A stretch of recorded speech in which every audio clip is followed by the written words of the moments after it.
So we will discuss today about triple constraints of project management. The first is budget or cost, scope, and time/schedule. Constraint क्या है? Constraint, like this is definition of constraint is something that imposes a limit or a restriction or that prevents something from occurring. जैसे कि कोई काम है, आपको कोई काम करना है और वो 8 घंटे में ही करना है. You have to do it within 8 hours only. So time becomes constraint. या अगर आपको कहा जाए कि 8 घंटे में करना है और इतना सारा काम करना है, तो scope of the work this becomes a constraint. या आपको कहा जाए कि 8 घंटे में काम करना है, इतना सारा काम करना है और इतना पैसा, इतना बजट है इसका. So budget becomes a constraint. So किसी भी प्रोजेक्ट में there are 3 main constraints. The work required to be done, these are scope. The work required to be done, क्या काम करना है, दैट इज ए कंस्ट्रेंट. कितने टाइम में करना है, that is a constraint. And how much cost, how much budget you can use for this, that is again a constraint. So these are called triple constraint of project management. तो सबसे पहले हम देखेंगे scope, schedule and cost. Scope is most important because we start with the scope. क्योंकि अगर scope management हमारा proper नहीं है तो हम शेड्यूल भी प्रॉपरली नहीं कर सकते और कॉस्ट भी प्रॉपरली नहीं निकाल सकते. Because if we are not sure about the amount of work required to be done, then how we will be schedule. हम शेड्यूल किस चीज को करेंगे और बजट किस चीज का निकालेंगे. So that's why scope is the first step. अगर हमारा स्कोप मैनेजमेंट अच्छा है तो हमारा शेड्यूल मैनेजमेंट और कॉस्ट मैनेजमेंट अच्छा हो सकता है. What all work is required to be done is covered in the scope management. When the work will be done, it is covered in the schedule management, and how much the work will cost is covered in cost management. So in total, there are 16 processes: plan scope management, collect requirements, define scope, create WBS, validate scope, control scope. ये 6 process हैं scope management के और 6 process है schedule management के. Plan schedule management, define activities, sequence activities, estimate activity duration, develop schedule and control schedule. और 4 process है cost में: plan cost management, estimate activity cost, determine budget and control cost. इसमें आप देखेंगे पहला process हर एक में देखेंगे आप plan scope management, plan schedule management, plan cost management. यानी planning is very important. We say that project management is plan plan plan. Make a plan and follow it. Project management की definition कही जा सकती है कि project management is making a plan and follow it. So first requirement is make a plan. तो हम एक एक करके एक एक मिनट एक एक प्रोसेस को देखे we will try to understand what is plan scope management. Plan scope management का मतलब है कि स्कोप कैसे डिफाइन होगा, कैसे वैलिडेट होगा, कैसे कंट्रोल होगा. स्कोप में क्या क्या आ जाता है, स्कोप में सारे features, dimensions, makes, everything is covered. तो first is plan scope management. से इसका आउटपुट हमें मिलता है स्कोप मैनेजमेंट प्लान. आप देखेंगे कि इसमें क्या रोल्स हैं, क्या रिस्पॉन्सिबिलिटी है, who will define the scope, how the what will be the format of scope statement, scope statement में क्या क्या कवर होगा, वैलिडेशन ऑफ स्कोप किस तरह से होगा, स्कोप कंट्रोल किस तरह से करेंगे.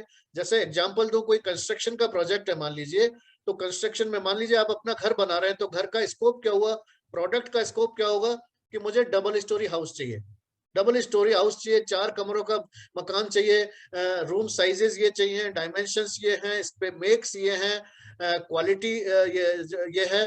तो वो सब आपका स्कोप मैनेजमेंट स्कोप में हुआ. तो we should have a document which is called scope management plan. सबसे पहला काम हमें स्कोप मैनेजमेंट प्लान होना चाहिए. After that the second step is collect requirements. Requirements क्या है? Requirements are needs and expectations of stakeholders. Needs are stated requirements and expectations are unstated requirements. Please try to understand. हर चीज define नहीं हो सकती है. आपने अगर नोटिस किया हो कभी, जैसे वही अगर मैं मकान का ही केस लेता हूं आपके, तो as an architect, suppose you are a designer, a designer should be able to find out the requirements of the stakeholders. सबसे उनको पूछना चाहिए, रिक्वायरमेंट्स कलेक्ट करनी चाहिए. अगर रिक्वायरमेंट्स ठीक से कलेक्ट नहीं की गई हैं तो डिजाइन भी प्रॉपर नहीं हो सकता, एस्टिमेट भी प्रॉपर नहीं हो सकता, शेड्यूल भी प्रॉपर नहीं हो सकता. और हमारे साथ बहुत सीनियर आर्किटेक्ट जहाँ पे बैठे हैं, वो समझा सकते हैं आपको, उनसे हम बाद में राय लेंगे कि अगर रिक्वायरमेंट कंप्लीटली आपने कलेक्ट नहीं किया एज ए डिजाइनर तो क्या हाल प्रोजेक्ट का हो सकता है या क्या कमी रह सकती है. रिक्वायरमेंट्स में क्या क्या आ जाता है. रिक्वायरमेंट्स एक बहुत बड़ा सब्जेक्ट है और रिक्वायरमेंट इंजीनियरिंग करके कंप्लीट इंजीनियरिंग भी है. So requirement is very critical. The first step in project management is collect requirements. Now requirements can be functional requirements. Functional requirement में क्या आ गया? ये sizes, dimension. हमें मान लीजिए एक मकान का साइज है, तो एक फंक्शनल रिक्वायरमेंट के हिसाब से कितना बड़ा बेडरूम होना चाहिए, क्या हाइट बेडरूम की होनी चाहिए, क्या ड्राइंग रूम का क्या साइज होना चाहिए, टॉयलेट का, ये फंक्शनल रिक्वायरमेंट्स हैं. फिर आता है टेक्निकल रिक्वायरमेंट्स. टेक्निकल रिक्वायरमेंट में कि क्या डिजाइन के हिसाब से क्या कॉलम का साइज क्या होना चाहिए या कॉलम का छत का साइज क्या होना चाहिए, वो सारी टेक्निकल रिक्वायरमेंट्स हैं जो कि स्ट्रक्चर से रिलेटेड हो सकती है, आर्किटेक्चर से रिलेटेड, कोई एमईपी से रिलेटेड हो सकती है, इलेक्ट्रिकल से रिलेटेड हो सकती है. ये सारी टेक्निकल रिक्वायरमेंट्स हैं जो कि हमें कलेक्ट करनी होती है. लीगल रिक्वायरमेंट्स, लीगल रिक्वायरमेंट है जैसे कि आपको कोई अगर परमिट लेना है, कोई चीज का अप्रूवल लेना है, कोई परमिशंस लेनी है कंस्ट्रक्शन की, ये लीगल रिक्वायरमेंट्स हो सकती हैं. एस्थेटिक रिक्वायरमेंट है. एस्थेटिक रिक्वायरमेंट की जो हमारा प्रोडक्ट है वो अच्छा कैसे दिखे, उसके लिए एस्थेटिक रिक्वायरमेंट्स हो सकती है कि मुझे ये कलर चाहिए या मुझे ये डिजाइन पर्टिकुलर चाहिए. That can come under aesthetic requirements. फिर आता है communication requirement. So you will be asking the stakeholders कि they will have their own communication requirement. कि कोई कहेगा भाई मेरे को डेली रिपोर्ट चाहिए आपसे, मेरे को वीकली रिपोर्ट चाहिए, ये कम्युनिकेशन रिक्वायरमेंट है. आपको हर हफ्ते मीटिंग करनी चाहिए प्रोजेक्ट की, ये कम्युनिकेशन रिक्वायरमेंट है. ठीक है. दूसरी कम्युनिकेशन रिक्वायरमेंट क्या हो सकती है, ये कम्युनिकेशन टेक्नोलॉजी डिफाइन हो जाए इसमें कि मुझे ईमेल से चाहिए ये मैसेज, या मुझे व्हाट्सएप से चाहिए, या मुझे फेस टू फेस मीटिंग्स में चाहिए. So these are called communication requirements. There can be quality requirements, project management requirements and so on. So the first step after making scope management plan is collect requirements related to project. Requirements में product requirement and project requirement सारे हो सकती हैं. And requirement is a very vast field and हमें बहुत ज्यादा detail में requirements को collect करना चाहिए.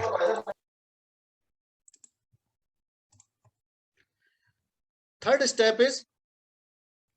step is define scope. Define scope मतलब अगेन स्कोप मतलब वर्क, क्या वर्क करना है प्रोजेक्ट पे, क्या काम होना है, उसको define. Once we collect the requirement, जब रिक्वायरमेंट्स को हम काम में कन्वर्ट कर देते हैं, जैसे आई रिक्वायर, जैसे मुझे if I am hungry, I need food, तो दैट इज माय रिक्वायरमेंट, मुझे खाना चाहिए, मेरी रिक्वायरमेंट है. लेकिन स्कोप क्या है, ये खाना अरेंज करने के लिए मुझे क्या क्या काम करना पड़ेगा, that is part of the scope. The work required to be done and only the work required to be done. Inclusions and exclusions both should be defined in the scope. So this is the process of developing detailed description of project and product both. इसमें क्या क्या आ जाएगा, product का description आ जाएगा. जैसे मकान के case में प्रोडक्ट इज हाउस, तो प्रोडक्ट का डिस्क्रिप्शन करें, double storey house, 2500 square feet, 4 bedroom, ये सब प्रोडक्ट का डिस्क्रिप्शन है. एक्सेप्टेंस क्राइटेरिया ये आ जाएगा कि how the project will be accepted, if it is completed within this time period or within this quality. अगर ये बजट में, then only I will accept it. Suppose you have given it on a contract, तो मैं तब तक ये acceptance कर रही, ये boundaries है इसकी. If all this scope is completed, then only the product will be accepted. अगर कोई और requirement है कि मुझे completion certificate चाहिए, तो completion certificate is acceptance criteria. अगर मुझे एज बिल्ट ड्राइंग चाहिए किसी मकान की, तो as built drawing is an acceptance criteria. Now comes deliverables. Deliverables क्या है, जो पूरा काम है उसको we break into the smaller parts and that is called deliverables. हमें क्या आइटम क्या उसमें से डिलीवर करना है as a project is full of deliverables and all the deliverables if we combine them it makes the complete scope of the project. तो हम जब स्कोप को टुकड़ों में बांट देते हैं तो that is called deliverables. And project में एक्सक्लूजन्स क्या है, क्या इंक्लूड नहीं है एक्सक्लूजन्स. जैसे कि हम कहीं पे डिनर करने जाते हैं तो है ना, अगर बुफे थाली है, इट इज रिटन देयर कि बेवरेजेस नॉट इंक्लूडेड और drinks not included in the dinner. So all those items जिससे कि कंफ्यूजन हो सकता है ये इंक्लूडेड है या एक्सक्लूडेड है, तो वो एक्सक्लूजन्स. अभी आप किसी ट्रेवल में जाते हैं तो ट्रेवल एजेंट लिख देगा उसमें कि ये सारा खर्चा शामिल है, लेकिन एयर टिकट शामिल नहीं है. Air ticket not included, it is excluded. So when we define the scope, then we should define the exclusions also, कि ये excluded है, ये शामिल नहीं है. जैसे आर्किटेक्ट जो कि हमारे साथ आर्किटेक्ट साहब बैठे इसलिए कि उनके स्कोप में वो लिखते हैं कि भाई मेरी साइट विजिट्स एक्सक्लूडेड है इसमें, only design part is there. So that is a complete scope में आपको अच्छी तरह अच्छा स्कोप का मतलब है your exclusion should be defined. After that comes create WBS, work breakdown structure. The project is divided into smaller and more manageable parts, which is called work breakdown structure. So after this, the scope baseline is created. There are 3 parts हैं इसके: project scope statement, work breakdown structure, and WBS dictionary. After we divide the project into smaller and more manageable parts, then the work breakdown structure is created. और work breakdown structure और scope statement और WBS dictionary मिलाकर scope baseline कही जाती है. Scope baseline का मतलब है कि this is an initial scope, the required work to be done on the project, जिससे कि throughout the project we will compare whether the requirement has been met or not, whether the work required to, जो भी work commit किया गया था project पे, वो work हुआ है या नहीं, वो scope baseline से compare किया जाएगा. स्कोप बेसलाइन से क्या मेक्स हैं, क्या डायमेंशंस हैं, क्या स्कोप स्टेटमेंट में दिया गया था, it will be match with the scope baseline, and whatever deviations variations are there, they will be discussed and they will be like rectified in that. So this is about create WBS. अगर आपसे question पूछा जाए कि scope baseline is created in which process, the answer is create WBS. This is a very important process in project management. Create WBS, work breakdown structure create करना बहुत ही important topic है. Now comes validate scope. Validate scope क्या है कि जब आप when the work is going on, project is going on, time to time customer would like to enter into the project, customer would like to, the validation will be done by the customer only, the person, customer हम बोल सकते हैं इसको, client बोल सकते हैं, sponsor बोल सकते हैं. He will be visiting the project, he will be going through the project, and he will give his acceptance, his validation that okay, this project, this product up to this extent it is accepted. अब ये acceptance or unacceptance, not acceptance, it depends on the customer, it depends on the client, because even if your work is perfect, client is free to accept it or not, because client or customer is God. He can always say कि नहीं सब ये colour मुझे पसंद नहीं आया, मुझे ये कलर चेंज करना है, भले ही क्लाइंट नहीं सेलेक्ट किया था. So that process is called validate scope. इसलिए हमें किसी भी प्रोजेक्ट में we should engage the stakeholder, we should engage the client, and time to time उनसे acceptance लेते रहना चाहिए कि kindly validate the scope. ये यहाँ तक काम हुआ है, आप इसको validate करते हैं so that I can go ahead. Is it as per your expectation or not? Kindly tell me, kindly clarify so that I can go ahead. So this is called validate scope. And the last process in scope is control scope. Control का क्या मतलब है? This is part of monitoring and controlling. Control का मतलब है कि जैसा हमने बात की कि project is a making a plan and follow it. So whatever plan we made, we are trying to follow it. जो भी हमने scope, जो भी work हमने डिफाइन किया था स्कोप में, we are trying to follow it. लेकिन क्या कभी भी हम वर्क को एज इट इज फॉलो कर सकते हैं? हम नहीं कर सकते, because we can not predict the future. whatever we estimate cannot be achieved as it is. So the project will be full of deviations, full of variations, full of changes. So control scope में हम क्या करते हैं, scope baseline को maintain करते हैं. Maintain करने का मतलब ये हुआ कि जो भी स्कोप में चेंजेस आए हैं उन चेंजेस को अप्रूवल, फाइनल अप्रूवल लेके स्कोप बेसलाइन को चेंज कर देते हैं. जैसे फॉर एग्जांपल, अगर मान लीजिए मकान बनते बनते स्कोप में चेंज आया कि मुझे सेकंड फ्लोर पे 2 रूम और चाहिए. So this is a change in the scope, this is a deviation, this is a variation. So अगर 2 रूम और चाहिए तो इसका मतलब टाइम लाइन भी चेंज हो जाएगी, कॉस्ट भी चेंज हो जाएगी. So this is called integrated change control. If there is some change in the scope, this change has to be addressed through the change request. Change request needs to be generated.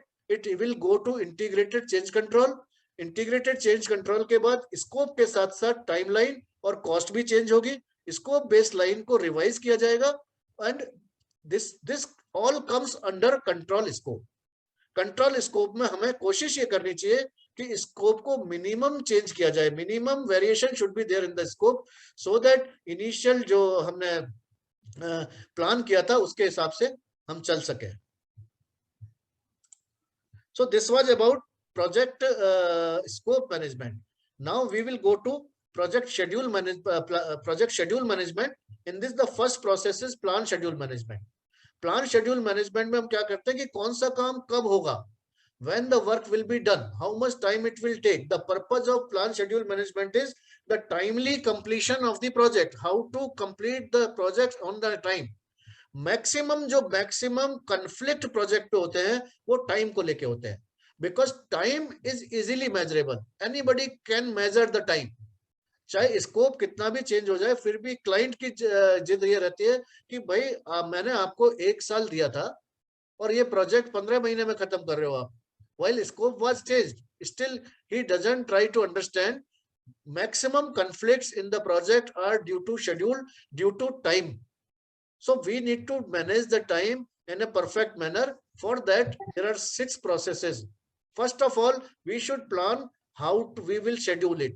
इसमें पहले decision लेंगे कि हम कौन से tools use करेंगे, कौन से यूनिट ऑफ मेजर क्या होगा, डेज होगा, वीक्स होगा, कब कब शेड्यूल को अपडेट करेंगे. Every 15 days it will be updated और every month it will be updated और every week it will be updated. Schedule से रिलेटेड मीटिंग्स कब कब होंगी, ये सब हम शेड्यूल मैनेजमेंट प्लान में मेंशन करते हैं, शेड्यूल मैनेजमेंट प्लान में. इसके बाद डिफाइन एक्टिविटीज. हमने पिछले स्कोप में देखा था कि whole project is divided into smaller and more manageable parts, and the lowest part of WBS is called work packages. जब हम पूरे प्रोजेक्ट को डिवाइड करते हैं, वर्क ब्रेकडाउन स्ट्रक्चर बनाते हैं, तो उसका जो लोएस्ट पार्ट होता है वो कहलाता है ब्रेकडाउन वर्क पैकेज. अब वर्क पैकेज को further we will divide into actions, that is called activities. We will further break the work package into smaller and more manageable parts. This is called activities. Activity definition also is a skill. आप कैसे activities को break करेंगे, कितने part में, बहुत ज्यादा छोटे part में भी डिवाइड नहीं करना चाहिए और बहुत बड़े बड़े पार्ट में भी. ऐसा भी नहीं हो कि एक्टिविटी एक एक दिन की एक साल का प्रोजेक्ट है और एक एक दिन में एक एक्टिविटी बांट दियो, और ऐसा भी नहीं होना चाहिए कि 3 महीने की एक एक्टिविटी दे रखी है. So this is a skill, learnable skill, practicable skill, how to define the activities. Project को किस तरह से एक्टिविटीज में तोड़ा जाए, ये this is a skill of project manager, this is a skill of scheduler. ये इसका आउटपुट आएगा हमारे पास. We will have a list of all the activities. जितनी भी एक्टिविटीज हमें करनी है उन सब की लिस्ट होगी. Activity attributes. एक्टिविटी एट्रीब्यूट्स का मतलब है कि जो एक्टिविटी आईडी और नाम के अलावा जितने भी जो भी इंफॉर्मेशन एक्टिविटी के बारे में है, कि activity duration, activity relationship, activity में फ्लोट कितना है, वो सारी चीजें, एक्टिविटी क्रिटिकल है या नहीं, all these information, this is called activity attributes. इसके बाद define activity से आउटपुट मिलता है हमें माइलस्टोन का. What is milestone? Milestones are significant events. They are 0 duration activities. Like we say, foundation completed, design completed, plaster started, second floor started. So we are talking in terms of started and finished, started and finished. Higher management कभी भी interested होता है milestones में. केवल आप कभी भी higher management से बात करेंगे, हायर मैनेजमेंट अगर आपसे पूछता है, क्लाइंट आपसे पूछता है क्या चल रहा है, आप कहते हैं सर ये काम चल रहा है. क्लाइंट विल ऑलवेज से कि भाई आप तीसरी बार बोल रहे हुए काम चल रहा है, ये काम कब खत्म होगा और अगला कब शुरू होगा, when it will be finished and when the next work will start. What does it mean? The client or higher management or sponsor is interested in milestones only, finish milestone and start milestones. There are 2 types of milestone, start milestone and finish milestone. Every project will have minimum 2 milestone, start of the project and finish of the project. But it is always advised that we should have intermediate milestones. We should have a list of intermediate milestones so that the progress can be measured in a better way. और higher management को milestone chart दिखा सके कि sir ये this is the milestone chart and project will be moving like this. So this is about define activities. Then we sequence activities. So we know that in the project, activities are interrelated. So every activity will have at least one predecessor and one successor. यानी कोई ना कोई activity के बाद शुरू होगी और उसके बाद कोई ना कोई activity. So they are logically sequenced. This is called PDM, precedence diagramming method बोलते हैं इसको. I will not go into much technical details because this topic today it has been taken only for understanding. Otherwise ये triple constant में हमको पूरा एक दिन कम से कम चाहिए समझने के लिए, triple constant समझने के लिए. I always do one full day workshop on triple constant of project management only. But now in 40 minutes, we are just trying to get some idea, a brief idea of triple constant. तो sequence activities में हम activities को interrelate करते हैं कि कौन सी activity किससे related है, कौन सी activity पहले शुरू होगी, कौन सी बाद में शुरू होगी.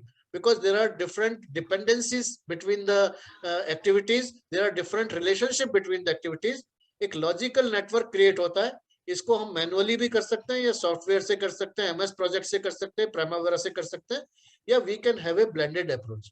सीक्वेंस एक्टिविटी करने के बाद इस तरह से नेटवर्क डायग्राम्स हमें मिलते हैं और सारे नेटवर्क डायग्राम्स को अगर हम कलेक्ट करके एक प्रोजेक्ट का शेड्यूल बनाते हैं, that is called project schedule and that is called schedule baseline. जैसे स्कोप में हमने देखा स्कोप बेसलाइन, शेड्यूल में we will create schedule baseline, cost में we will create cost baseline. Like there are three baselines in the project: scope baseline, schedule baseline, and cost baseline. That's why this triple constant is very, very important, because complete project performance is measured based on these three baselines only. Now we estimate activity duration. Her activity में कितना time लगेगा. All this is estimated in this process. Estimate activity duration. This is the process of estimating the number of work periods. कितने दिन, कितने week, कितने घंटे किस activity में लगेंगे. There are different techniques for activity duration estimation. There is analogous estimating, parametric estimating. There is top-down estimating, bottom-up estimating, three-point estimating. There are different techniques on this. So in our full-day workshop, we explain all the techniques related to estimate activity duration. But in this seminar, we will just go through briefly. So this is the schedule. This schedule has been developed on Primavera software. ये हमने activities को analyze किया, predecessor, successor दिया और इस activity को schedule किया. This is called schedule baseline. Develop schedule में आता है project baseline schedule कर दिया हमने. So this will be part of complete project management plan. This is process of analyzing sequences, durations, resource requirements. और इस तरह से करके हम एक प्रोजेक्ट का शेड्यूल बना लेते हैं. यहाँ पर आप देखेंगे activity ID, activity name, original duration of the activity, कब कौन सी एक्टिविटी स्टार्ट होगी, कब फिनिश होगी, और ये इसका बार चार्ट है. This is called entry table, this is called bar chart. This is a part of ये प्राइमावेरा P6 प्रोफेशनल पे का हमने ये लिया है print out. This is called schedule baseline. Now control schedule.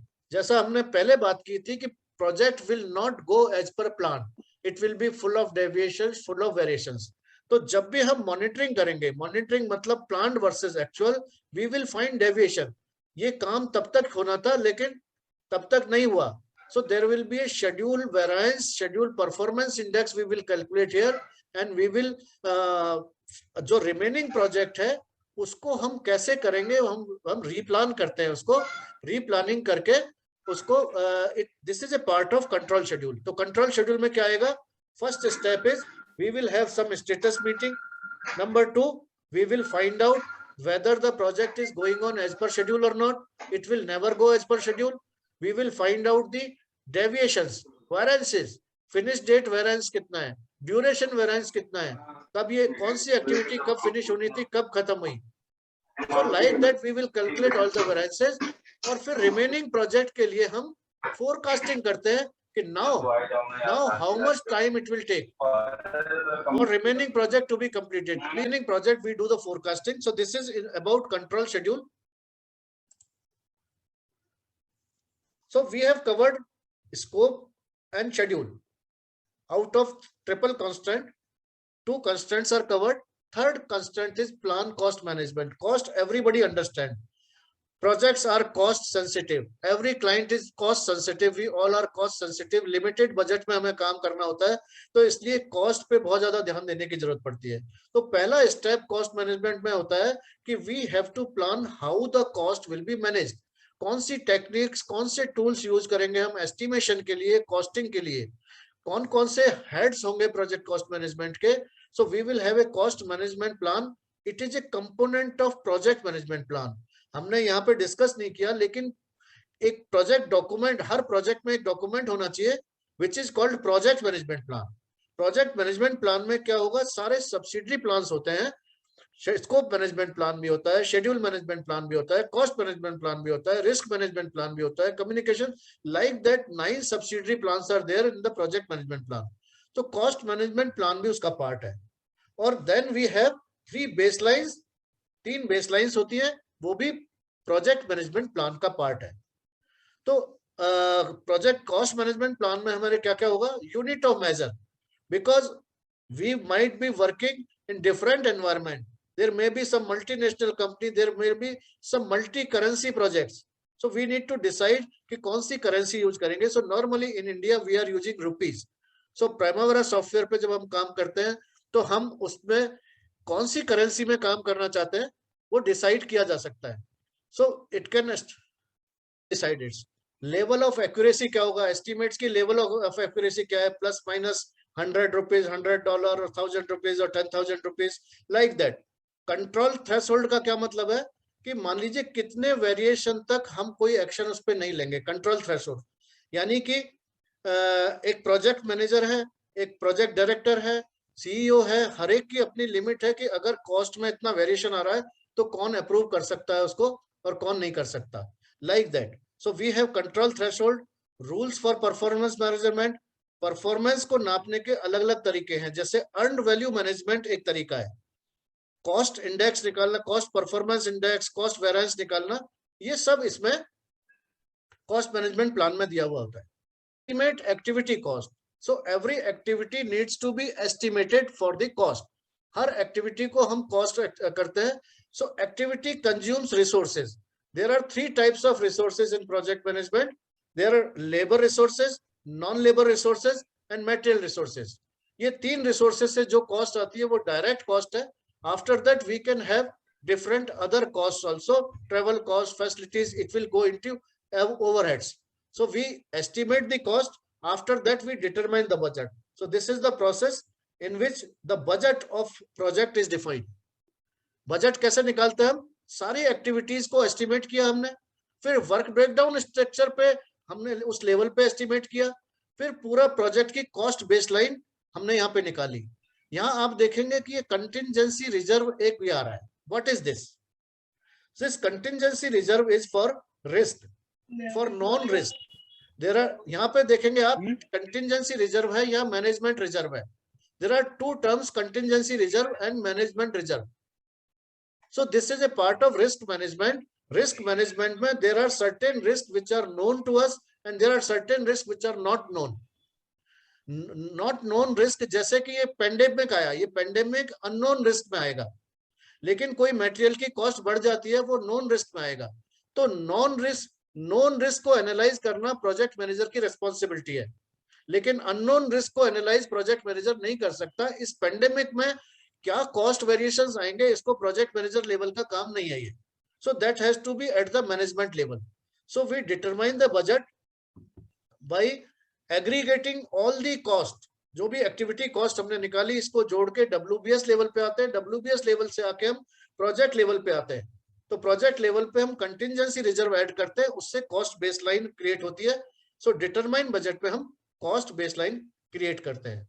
Control cost में again हमने जैसे बात की कि project will never go as per plan. There will be variations, there will be deviations. Cost में भी वेरिएशन आएगा, डेविएशन आएगा. तो इस जगह पे हम what is the difference, cost variance, cost performance index, वो सब calculate करते हैं, and we try to find out the cause and degree of variances and we try to control the cost in this. So this is about triple constant of project management. We must manage triple constant or else triple constant will manage you. So this was just a brief about triple constant. It is a full day workshop about triple constant, how to manage it and how to actually manage it on Primavera software. 8 घंटे की total workshop हम इस पे करते हैं, but I have tried to give you a brief idea of this.